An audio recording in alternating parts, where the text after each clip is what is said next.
Eh bien salut à tous les Evilers, c'est Bad, j'espère que vous allez bien. Aujourd'hui on se retrouve pour une nouvelle vidéo sur la note des développeurs, donc la note de mise à jour sur Summoners Wars Chronicles. Nous sommes donc le 26 juin, la grosse mise à jour qui était prévue vient de sortir. J'ai pas encore la mise à jour, mais en tout cas je voulais dans un premier temps lire avec vous les principales nouveautés de cette mise à jour. Donc commençons tout de suite.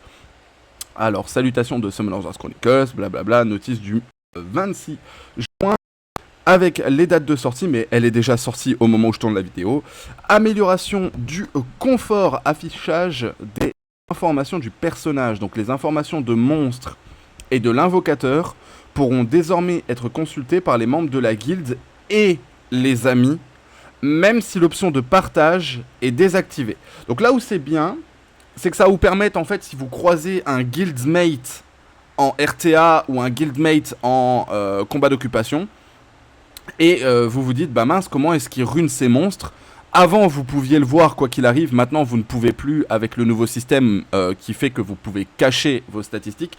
Ici, tant que c'est un ami ou un membre de la guilde, vous pourrez voir. Donc en RTA, si vous tombez sur un guildmate et que vous vous dites, bah mince, comment est-ce qu'il a runé son Jaeger, comment est-ce qu'il a runé sa Tomoe, eh bien vous pourrez regarder ça directement après le combat. C'est pas trop mal en vrai, parce que ça va rajouter, comment dire, allez, ça va entre guillemets, rajouter une dimension plus profonde en mode genre, ah ok, donc je vois bien qu'il y a une grosse différence entre son Jaeger et mon Jaeger.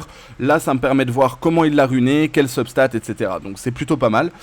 Alors, arène implacable, le processus de sélection et de bannissement a été amélioré afin d'être plus facilement compréhensible.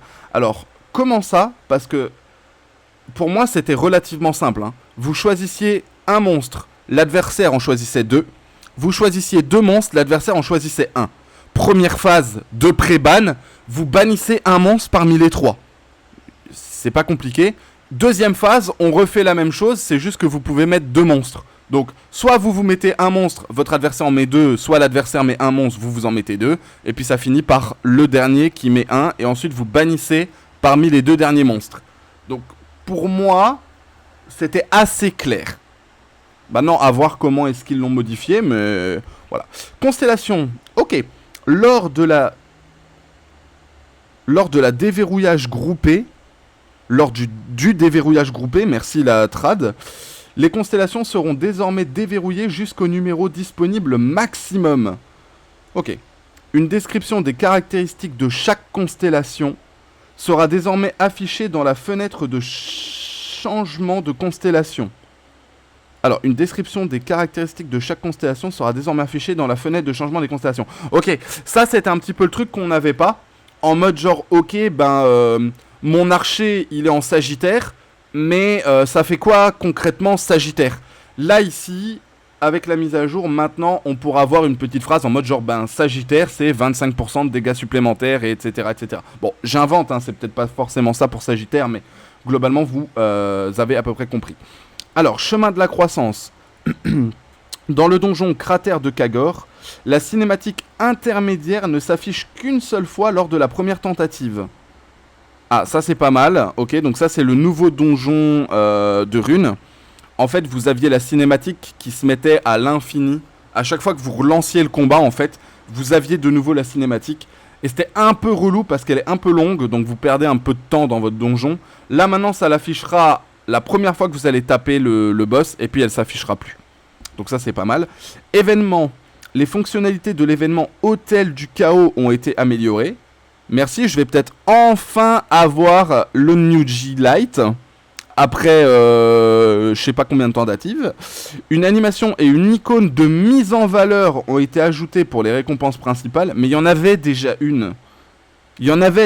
T'avais un espèce de flash avec l'habit. En cas de récompense en double lors de 10 tentatives, chaque récompense s'affichera désormais séparément au lieu d'être fusionnée. Ça c'est pas mal parce que des fois tu te disais mince, j'ai que 4 items, où sont passés les autres? Alors, ajustement du planning des raids mythiques et héroïques. En raison de la refonte majeure des raids, la période de la saison actuelle des raids héroïques et mythiques a été ajustée comme suit. Avant jusqu'au 29 du 6, ce qui était plus ou moins logique, Et maintenant, ce sera jusqu'à la mise à jour du 10 du 7. D'accord. Les tentatives restantes pour les raids d'élite, héroïques et mystiques seront réinitialisées lors de la mise à jour du 10 du 7. Veuillez les utiliser avant le début de la maintenance. Donc ça, c'est histoire de ne pas perdre bêtement des entrées dans les donjons. De toute façon, ça, c'est le truc que j'ai toujours dit. Quoi qu'il arrive, quand vous commencez une nouvelle semaine sur Chronicles, quand on est lundi, globalement, la première chose que vous faites instantanément vos 3 entrées en raid. Même si vous n'achetez pas d'équipement, ça vous permet en fait d'avoir des réserves en termes de monnaie du raid. Donc les pièces de raid, ça vous permet d'avoir des réserves pour un prochain raid. Si jamais vous voyez que voilà, il y a un nouveau set qui est super puissant, ça vous permet d'aller instantanément le chercher. En raison de cette refonte, les récompenses individuelles liées au classement hebdomadaire des raids héroïques entre le 7 du 7 et le 10 du 7 ne seront pas distribuées. Bon, ça c'est plus ou moins logique, ils vont pas le faire pour 3 jours, ça me paraîtrait un peu con. Donc voilà. Alors, annonce préliminaire de la refonte des raids, mise à jour du 10 du 7. Les raids actuellement répartis en élite, héroïque, mythique seront restructurés en un total de 10 niveaux. Les niveaux 1 à 9 constitueront les raids normaux et le niveau 10 sera le raid mythique. Chaque niveau proposera l'un des 3 niveaux de difficulté normal, difficile, très difficile. Le nombre de récompenses pour les matchmaking en raid passe de 3 à 2. Donc en gros, ça veut dire que les raids mythiques ne se feront plus à 3, mais à 2. C'est un peu dommage. Les raids normaux seront jouables en solo avec le bonus de soutien de la professeure Luna. Ok. Ça, c'est pas mal. Les raids fonctionneront désormais par saison de 6 mois avec une progression étape par étape à partir du niveau 1. Ok, donc quoi qu'il arrive, tu auras le mythique à la fin, si j'ai bien compris. Les niveaux 1 à 9 en raids normaux partagent un même nombre d'entrées avant la première complétion de saison. Aucune entrée ne sera consommée. Donc ça, c'est pas mal. Ça veut dire que en gros, par exemple, du niveau 1 au niveau 9, tu peux rentrer par exemple 10 fois dans le raid. Eh bien, ça ne consommera pas tes 10 entrées. Ça va, chaque fois que tu vas le passer pour une première fois, ça va te comptabiliser 0 entrée. Donc c'est bien, ça va économiser un petit peu d'énergie et permettre quand même d'obtenir les récompenses. Ok. Les niveaux 1 à 9 du raid normaux partageront un même nombre d'entrées, blablabla, ok. Alors, les raids normaux en difficulté difficile et très difficile sont des donjons à usage unique et ne peuvent plus être rejoués après une première complétion. Comment ça ?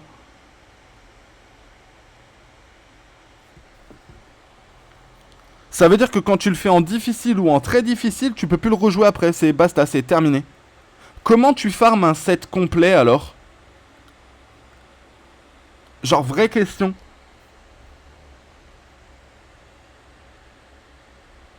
Le raid mythique, donc niveau 10, sera accessible gratuitement une fois par semaine, donc ça c'est comme actuellement, avec la possibilité d'entrée supplémentaire via rechargement.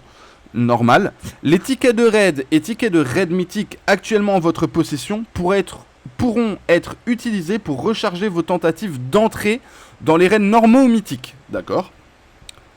Et une fois un donjon complété au moins une fois et la puissance de combat requise atteinte, il sera possible de terminer ce raid via le mode combat rapide. Donc ça c'est logique, c'est comme absolument tous les donjons du jeu.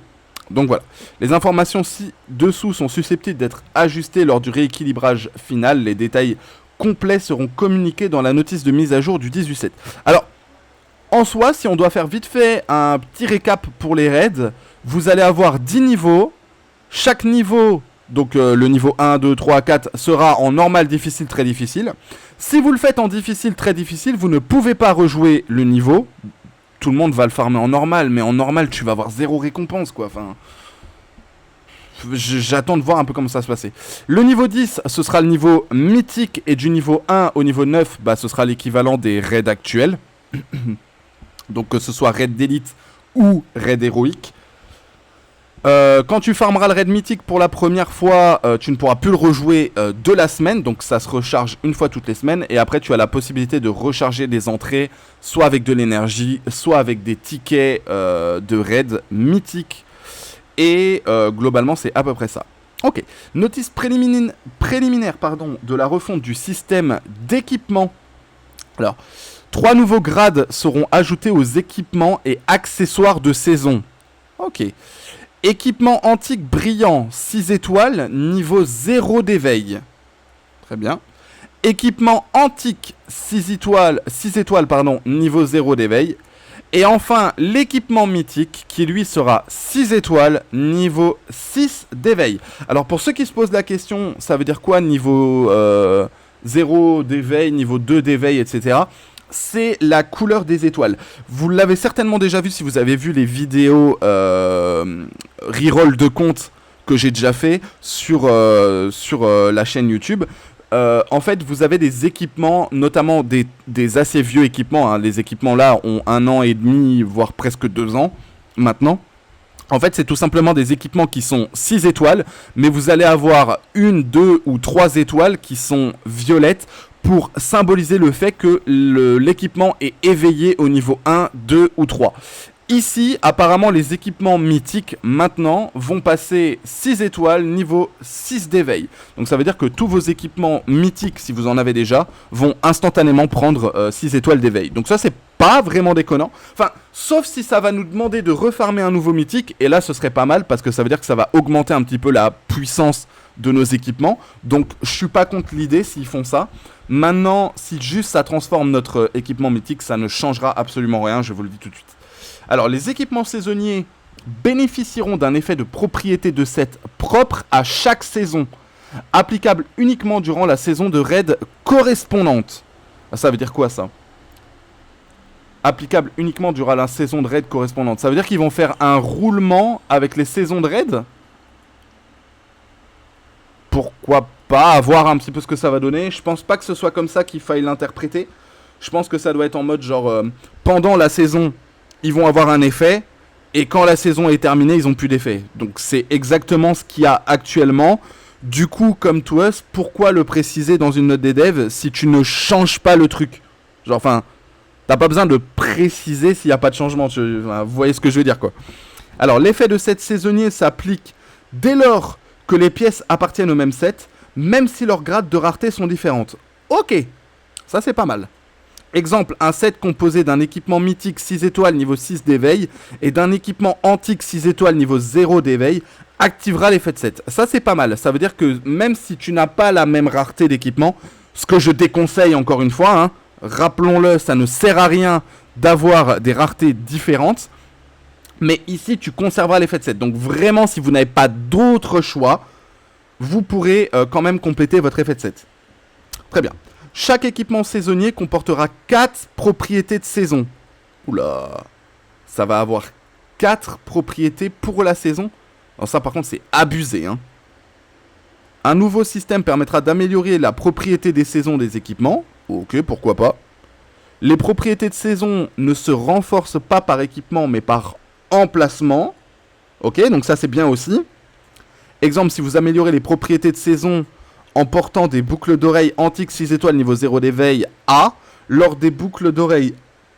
Attends.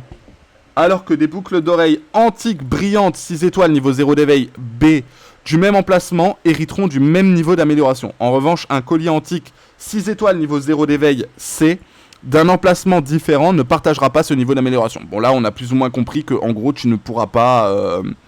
comment dire ? Tu ne pourras pas faire coïncider les trucs, quoi. Ok. Boucle d'oreille brillante. Ok. Passons différent. Alors, le renforcement des propriétés de la saison améliore aléatoirement l'une des 4 propriétés disponibles. Ah, ça c'est pas mal. En gros, tu vas renforcer, mais ce sera aléatoire sur les 4 propriétés de saison. Ok. Bah, c'est pour faire... Ça, c'est clairement pour faire claquer la ressource qui va être demandée. Les propriétés de saison sont des statistiques exclusives au JCE et ne s'appliquent pas en JCJ. Donc, les propriétés de saison sont des statistiques exclusives au PVE, donc pour les donjons, et ça ne s'appliquera pas en PVP. Donc il faudra faire très attention. Alors, pourquoi est-ce qu'ils le font comme ça ? Parce qu'en fait, actuellement, les équipements qu'on a, qui donnent des boosts en PVP, sont les équipements les plus joués et les équipements les plus pétés du jeu. Voilà. Dès que vous allez avoir un buff en PVP et en combat d'occupation, ce sera d'office plus pété que si ça vous donne des statistiques dans les contenus du jeu. Donc c'est pour ça que maintenant, je pense qu'ils vont le faire comme ça pour éviter qu'on se pointe avec des équipements beaucoup trop broken en PVP. Une nouvelle statistique puissance de combat de la saison sera prise en compte dans le calcul de la puissance de combat en donjon lorsque vous utilisez de l'équipement saisonnier. Ok ? Donc en gros, vous gagnez de la puissance et vous gagnez des statistiques si vous utilisez les équipements de saison. La puissance de combat de la saison correspondra à la somme des effets de set de la saison et des effets de propriété de la saison. Donc en gros, ça va tout cumuler, logique. Elle sera désormais ajoutée à la puissance de combat recommandée pour tous les donjons PvE, ainsi qu'aux prérequis pour les combats rapides. Très bien, ok, d'accord. Donc en gros, vu que ça va vous donner plus de puissance si vous utilisez des équipements de saison, ça sera aussi pris en compte quand vous voulez rentrer dans un donjon en combat rapide pour skip les combats. Là où c'est bien, ça veut dire que, admettons, vous avez vos mobs qui ont une certaine puissance, mais vous n'arrivez pas à atteindre la puissance nécessaire pour passer le combat en combat rapide, tout simplement, et ne pas avoir à effectuer le combat soit en automatique, soit en manuel. Donc si vous n'avez pas la puissance requise, là ici, avec les nouveaux équipements de saison, si vous avez un équipement qui rentre dans la saison actuelle, vous gagnerez de la puissance et parfois sur 10k, 20k, 100k, ça peut vous permettre de pouvoir passer le donjon en combat rapide et donc d'y gagner quelque part un petit peu de puissance. Donc ça, c'est pas trop mal. Faudra voir un petit peu ce que ça va donner in-game, parce que évidemment, si ça rajoute 1000 de power de juste avoir l'équipement de saison, ce sera pas si ouf. Par contre, si ça vous permet d'aller chercher du 100k supplémentaire, 120k supplémentaire, c'est pas déconnant, quoi. Les informations ci-dessous sont susceptibles d'être ajustées lors de l'équilibrage final. Les détails complets seront communiqués dans la notice de mise à jour du 10 juillet. Notice préliminaire d'amélioration du saut de croissance. Le chemin des épreuves sera ajouté pour aider les nouveaux invocateurs à progresser rapidement. Alors j'annonce qu'on va refaire des rerolls, les gars. On va tester ça en refaisant des rerolls. Alors, en complétant les quêtes du chemin des épreuves, vous pourrez recevoir des récompenses de quêtes immédiates à chaque étape, ainsi que des récompenses de groupe en fonction du nombre total de quêtes accomplies. Donc, en gros, pour ceux qui ne voient pas exactement ce que c'est, ça fonctionne un petit peu comme un des events qu'on avait eu sur Sky Arena, où quand vous recommenciez le jeu, vous aviez en gros une longue progression, enfin une longue barre de progression. Chaque fois que vous accomplissiez une mission, vous obteniez une première récompense. Et quand vous avez accompli 10 missions par exemple, vous obteniez une récompense un petit peu plus grosse. Donc, admettons, tu t'accomplis la mission 1, t'obtiens, 10 vélins mystiques. Et puis, une fois que t'as accompli 10 missions, t'obtiens un dévilement ou un vélin légendaire, tu vois. Genre, c'est une récompense un peu plus valorisante. Donc ça, ce sera à tester pour voir si c'est worth en 2025, du coup, de faire des rerolls. Ok, parfait, à voir. Parmi les récompenses principales figurent des vélins de transcendance, lumière et ténèbres. Ah ouais, d'accord, ok. Des transcendances de vélins légendaires, des vélins légendaires, des vélins mystiques, des pierres de restauration, un diablémon 5 étoiles, des boules de saut d'artefacts argentés et des boules de saut d'artefacts dorés. Donc, en gros, je pense qu'ils vont faire en sorte... Alors, je pense pas que ça va donner... c'est quand même marqué des vélins, transcendance et lumière. Hein. Ainsi que des vélins transcendance. Alors, si c'est 2 et 2, ça va. Par contre, si t'en as genre 5... En fait, je pense qu'ils veulent vraiment que maintenant, si tu recommences le jeu, en l'espace d'un mois à peu près, tu peux rattraper des mecs qui sont top RTA, tu vois. Je pense que ça... Enfin, rattraper. On se comprend. Mais que tu puisses, en tout cas, avoir la valeur, tu vois. Donc, à voir. Alors, on arrive à la partie que je préfère, le rééquilibrage.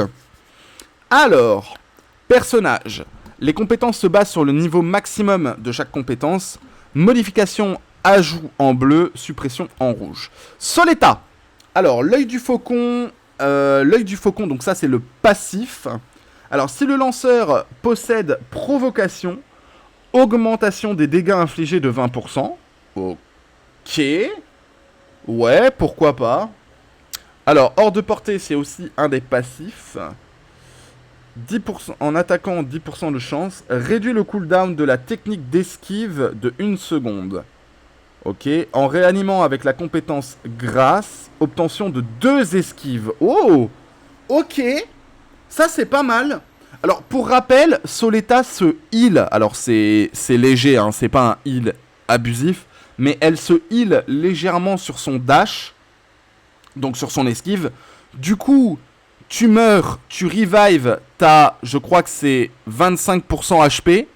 Plus 2 dash. Donc, tu peux double dash pour récupérer un peu d'HP et potentiellement retank. Ça, c'est pas mal parce que ça fait en sorte que Soleta va pouvoir avoir une double survivabilité quand elle ressuscite. Voilà. Âme sereine, donc ça, c'est aussi le passif. Donc, avant, si un monstre de l'équipe avec des PV inférieurs à 50% est attaqué, niveau 3 de réduction de dégâts critiques reçus pendant 15 secondes. Maintenant, si un monstre de l'équipe avec des PV inférieurs à 50% est attaqué, niveau 3 de réduction des dégâts reçus pendant 15 secondes. Donc au lieu d'une... Bah c'est la même chose en fait. Attends. Ouais, 50%. Donc c'est bien 50%. Et s'il est attaqué niveau 3, réduction de dégâts crit, réduction de dégâts. Ah non, ça passe de réduction de dégâts crit à réduction de dégâts. Ouais, j'aurais préf à la limite un niveau 4 ou un niveau 5 de réduction de dégâts crit. Plutôt que de réduction de dégâts. Parce qu'en fait, peu importe que ce soit des dégâts ou des dégâts crit, t'as forcément besoin de tanker à ce moment-là. Donc, à voir. Ok, les monstres. Alors, la Kitsune Feu.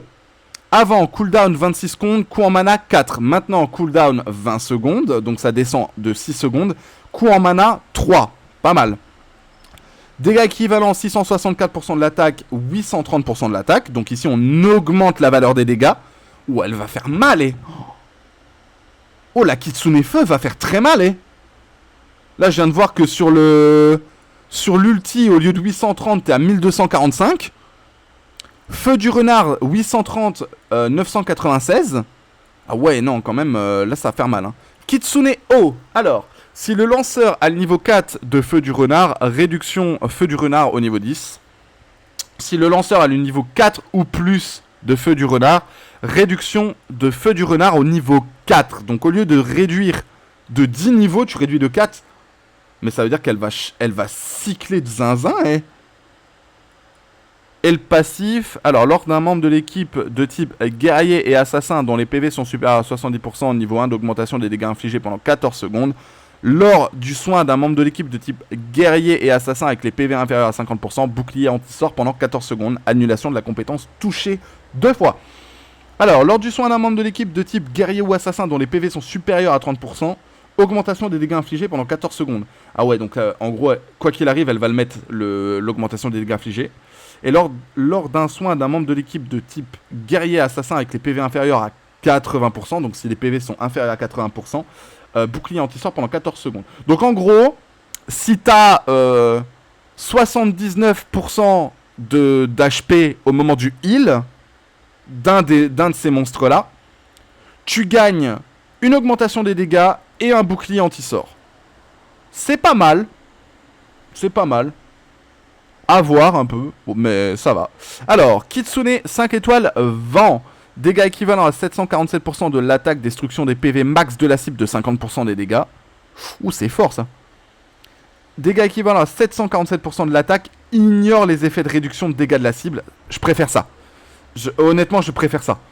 Parce que là, ici, t'ignores les effets de réduction, donc ça veut dire que si l'adversaire il a un anti-crit, une réduction de dégâts critiques, etc., tu lui mets quand même les 747 de dégâts, quoi qu'il arrive. Ok, pourquoi pas. Alors, foudre de givre ardent. Si la cible de décharge électrique est brûlée, coup supplémentaire. Dégâts équivalents à 139,5% de l'attaque. Destruction des PV max de la cible de 300% des dégâts. Si la cible de décharge électrique a congélation, 60% de chance. Niveau 1 de réduction de la défense pendant 14 secondes.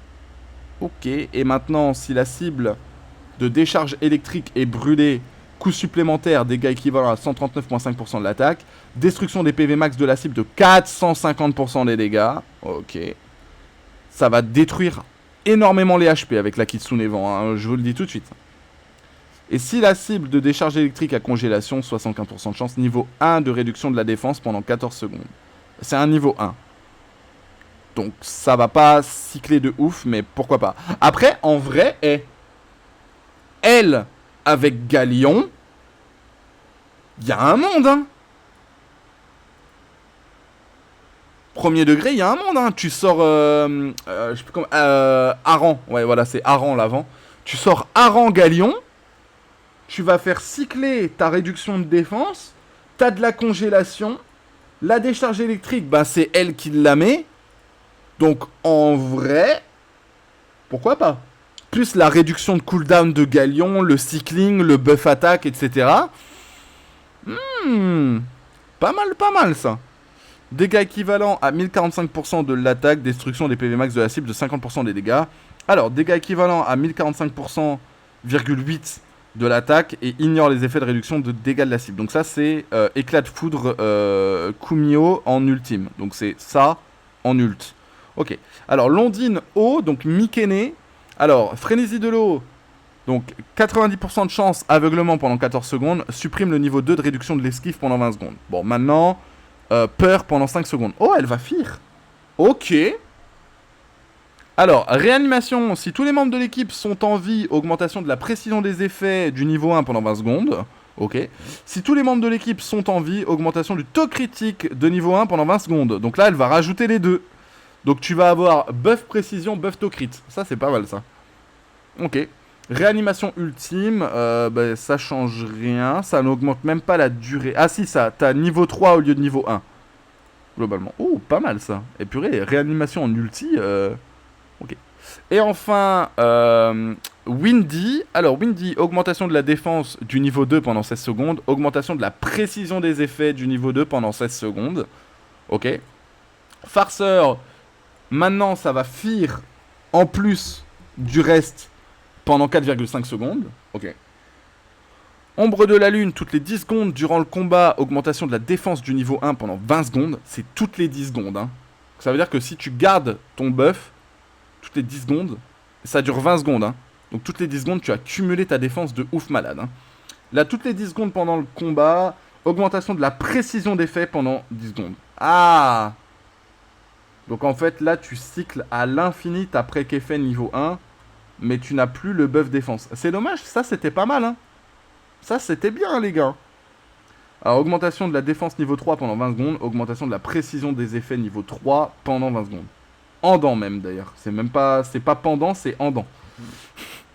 Alors, Croa. Donc 70% de chance, entrave pendant 8 secondes. Et maintenant, c'est 90% de chance. Fear, donc peur, pendant 5 secondes. Ok. Alors, modification des runes. Mépris. Alors le 7-2-2, dégâts infligés aux ennemis avec effet néfaste plus 15%. Et maintenant ce sera dégâts infligés avec ennemis aux effets néfastes plus 10%. Donc ils l'ont baissé. Alors ils en avaient parlé parce que moi je trouvais pas que 15% c'était abusé genre. Mais bon, pourquoi pas. Comme annoncé dans une annonce précédente, bien que les descriptions des jeux et les notices de mise à jour indiquaient un taux de 10%, il a été confirmé que la valeur réelle appliquée était de 15%. Une correction est en cours de résoudre ce décalage. Constellation, les compétences basées sur le niveau maximum de chaque constellation, modification est ajoutée en bleu, suppression en rouge. Étoile niveau 2, donc pour la balance, attention. En attaquant, 18% de chance, restauration de 12,6% des PV max. Après, en attaquant avec une compétence, 36% de chance, restaure 12,6% des PV max. Donc en fait, ils ont augmenté le pourcentage de chance que tu te heal. C'est vrai que, à mon avis, 18%, tu devais pas te heal souvent. Je crois que actuellement, je ne joue pas de monstre en constellation balance. Mais je peux comprendre que c'était frustrant. Ajout, amélioration, modification. Kéros, Jardin des Illusions, la Harpu 4 étoiles, Dark. À mon avis, c'est la Dark, hein, c'est ça. Sinon, elle serait marquée en blanche. Alors, fissure, donc augmentation pour les zones Muji. Les quêtes, les récompenses or et requêtes répétitives ont été augmentées. Enfin, les récompenses en or des requêtes répétitives ont été augmentées. Guide, les récompenses du bureau des requêtes et de la roue de la fortune ont été améliorées. Merci. Enfin. Les objets des récompenses de requêtes quotidiennes de guilde ont été améliorés. Alors, avant, gemme ciselée inconnue supérieure. Maintenant, une gemme ciselée suprême, quoi qu'il arrive. Donc ça, c'est bien, merci. Enfin. Coffre aléatoire de pierre magique ou supérieure. Modification noyau magique légendaire. Alors, les noyaux magiques, pour ceux qui se demandent, si je dis pas de bêtises, il me semble que ce sont les... Soit c'est les trucs d'artefacts, soit, si je dis pas de bêtises, c'est les trucs pour augmenter les constellations. Non, parce qu'ils sont là. Bouclier du chevalier, c'est cristal de lumière d'étoile et cœur de lumière d'étoile. Donc ça, c'est pour les constellations. Donc ça doit être pour les artefacts, à mon avis. Alors, coffre aléatoire de pierre magique suprême. Pièce de monstre inconnu, 3 à 5 étoiles. Pièce de monstre inconnu, 4 à 5 étoiles. Donc ce sera aléatoire parmi les deux. Ok. Fragment d'énergie de transcendance, vélin inconnu. Ok. Fragment d'énergie du chaos, élixir d'XP normal, élixir d'XP premium, Arcanemon 5 étoiles. Ça, c'est pas mal. Fragment d'énergie de l'harmonie, pièce de l'île mystique. Pièce de l'île mystique. Ah, une pièce, les pièces jaunes là. Ok. Et enfin, les deux derniers, morceau de rune magique. Pourquoi? On s'en fout de ça. Et pierre de conversion. Alors la pierre de conversion, pourquoi pas. Mais le morceau de rune magique... Osef. Enfin... Ça, c'était pour la roue de la fortune. Enfin, pour la roue, vous savez, la roue de guilde. Mais il n'y avait pas... Attends, il y avait une rune normalement dans le lot, non? Attends.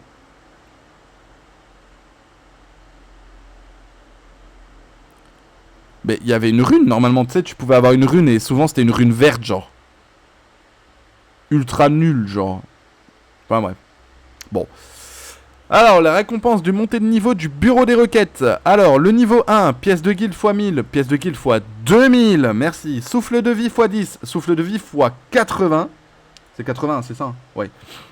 Or x 5000, or x 50 000. Coffre de collecte brillant x 5 maintenant. Coffre de minage brillant x 5. Or 25k, or 100k. Vénin mystique x1, diablémon x1. Alors, les vélins mystiques, ils auraient pu l'augmenter à 3 ou à 5, genre, hein, vraiment. Et maintenant, détail des modifications des récompenses de requêtes. Alors, est-ce qu'on a vraiment des trucs de folie? Non, globalement, ça a l'air d'être juste plus ou moins adapté. Ce serait un peu long de tout lire, mais en gros... Au lieu de 500, c'est 800. Au lieu de 700, c'est 1000. Au lieu de 900, c'est 1002. Au lieu de 1100, c'est 1006. Ensuite, c'est 30k, 50k, 70k, 100k, 47 souffle de vie, 62, pardon, 77, 93. Pierre de convection, x1, x1, x1, x2. Essence de magie, x20. Essence de magie, 27. 34, 40. Noyau magique, x5. Noyau magique puissant, x4, x5, magique légendaire x2, gemme ciselée inconnue suprême x1, cristal de lumière d'étoile x8, x12, x2, x3, pièce de monstre 3 à 5, 1, 3 à 5, 2, 4 à 5, 1, 4 à 5, 2, pierre de raffinement x600, x1000, x1004, x1008, x1005, x2005, x3005, x5000. Alors les pierres... Ah non, c'est les morceaux de runes ici, pardon. Donc ça, ici, c'est morceau de rune magique. Ok, pourquoi pas. Alors, vélin inconnu, x6. Ah, mais si, je vois, c'est quoi les morceaux de rune magique? C'est ce qui sert à augmenter les runes. Donc, j'ai dit des bêtises ici quand j'ai dit... C'était où? Ici, j'ai dit des bêtises quand j'ai dit que ça, on n'en voulait pas. Pardon, ça, on en veut. Mais par contre, c'est pas précisé combien. Donc, ça veut dire que tu peux en avoir quoi? Tu peux en avoir 1 milliard, si tu veux? Bon, en vrai, moi, ça me dérange pas, mais enfin, bon. Ok, ensuite, vélin inconnu, x6, x10, x15, x20, x20... Ah non, élixir d'XP x20, premium x6, premium x10, un Arcanemon une fois, pièce de l'île mystique x1000, x1370, x1860, x2530, fragment du journal de recherche x5, x6, x7, x9, élixir d'XP normal x20, premium x5, x8, un Arcanemon. Et enfin, les détails de modification des récompenses de la roue de la fortune. Ah non, c'est ça la roue de la fortune.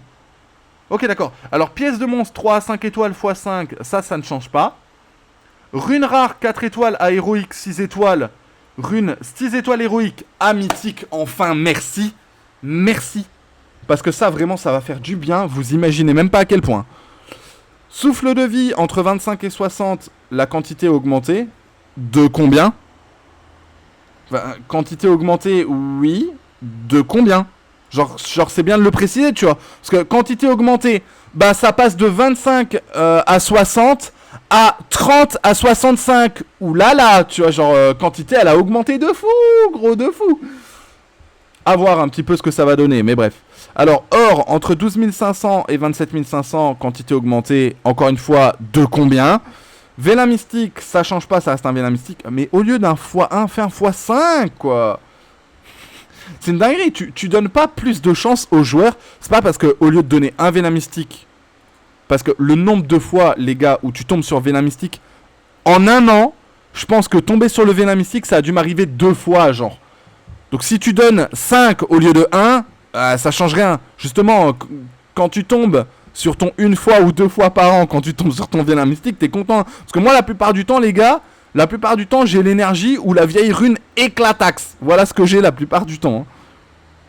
Donc là, ici, énergie x10, entre 10 et 44, donc quantité augmentée, encore une fois, combien?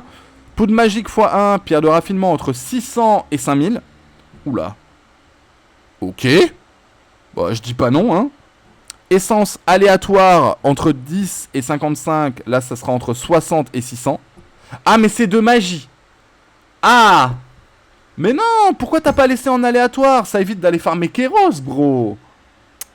Ça, c'est un peu con, ça. Bref. Or, entre 7000 et 50 000, potion d'XP moyenne entre 3 et 10 ou un Arcane Moon 5 étoiles. Ok, why not? Enfin, objet à emplacement magique à héroïque. Objet à emplacement, comment ça? Entre magique et héroïque, une fois. Objet à emplacement de grade suprême. Mais c'est quoi un objet à emplacement, genre? Je comprends pas. Le design de la carte du combat d'occupation de guilde a été amélioré pour rendre plus claires les connexions entre les bases principales et certains points de contrôle, pardon. In Mystique, de nouvelles décorations ont été ajoutées, lanterne à souhait et le cerf-volant de l'Onmyuji, donc ça avait été dit aussi. Livre, bibliothèque de Joshua, une nouvelle histoire a été ajoutée à la bibliothèque de souvenirs concernant l'Onimusha Feu et l'Onmyuji Feu. Donc concernant Fukia, si je dis pas de bêtises, et Tomoe du coup. Bibliothèque des souvenirs, une nouvelle piste a été ajoutée dans la musique de fond blablabla, connexion. Autres, des nouveaux titres ont été ajoutés, Chaman du crépuscule et chef de l'ordre de la plume noire. Ces titres peuvent être obtenus via l'événement Archive de l'Onmyuji, d'accord. Une nouvelle émoticône incroyable a été ajoutée, disponible via l'événement Coffre-fort oublié. Les événements de Flamme éternelle et de Lanterne de l'Onmyuji débuteront le 10 du 7. Une apparition apparaîtra désormais si le raffinement d'un équipement échoue. Ah, ça c'est pas mal ça. L'artefact exclusif de la chasseresse aux fauves a été ajouté à la liste des objets obtenables dans un ticket de sélection d'artefacts légendaires. Donc on va enfin pouvoir aller les récupérer. Let's go. Et les chances de grande réussite lors d'une combinaison de gemmes pierres magiques de grade héroïque ou inférieur ont été considérablement augmentées. Donc ça veut dire qu'en gros, quand tu vas vouloir combiner des gemmes entre elles, des gemmes bleues par exemple, pour obtenir une violette et pouvoir avoir augmenter ton nombre de violettes pour faire des légendaires après, ici tu auras beaucoup plus de chances d'obtenir une héroïque plus facilement, ainsi que d'une héroïque avoir une légendaire. Ah non, pardon, c'est héroïque ou inférieur, pardon, pas supérieur. Et donc du coup, voilà, en gros ça va augmenter les chances d'avoir du violet quand tu vas fusionner tes artefacts, tes pierres magiques ou gemmes. Donc voilà, c'est plutôt pas mal. Nouveaux événements, archives de l'Onmyuji, donc qui commencera à partir du 26 jusqu'au 31. Obtenez des récompenses spéciales grâce à vos activités cumulées. Tentez d'obtenir des billes du chaos, le titre chaman du crépuscule, chef de l'ordre de la plume noire, des pierres de conversion, des pierres de raffinement, etc. Tirage du jour, effectuez les missions quotidiennes, tentez votre chance au tirage. Donc ça c'est le retour du tirage du jour. Résolution d'erreurs, donc ça on va pas les lire parce qu'il y en a quand même beaucoup. Mais globalement voilà, écoutez, ça fait une très très grosse vidéo, ça fait 40 minutes, hein. Je suis désolé si ça a pris un peu de temps, il fallait vraiment bien tout lire parce que sinon ça aurait été un petit peu compliqué, mais voilà. Écoutez les amis, n'hésitez surtout pas à vous abonner à la chaîne YouTube, ça me ferait énormément plaisir. On vise les 200 abonnés avant la fin de l'année, je sais que vous en êtes capable. Sinon prouvez-le moi hein, évidemment. Et n'hésitez pas non plus à nous rejoindre en live sur Twitch tous les soirs à partir de 20h. Le lien est dans la description. Je vous mets également dans la description le lien de du Discord communautaire. Donc si jamais vous avez des questions et que à tout hasard je suis pas en live, n'hésitez surtout pas à venir sur le Discord pour poser vos questions. Je vous fais des gros bisous, je vous dis à très bientôt, c'était Bad, ciao tout le monde.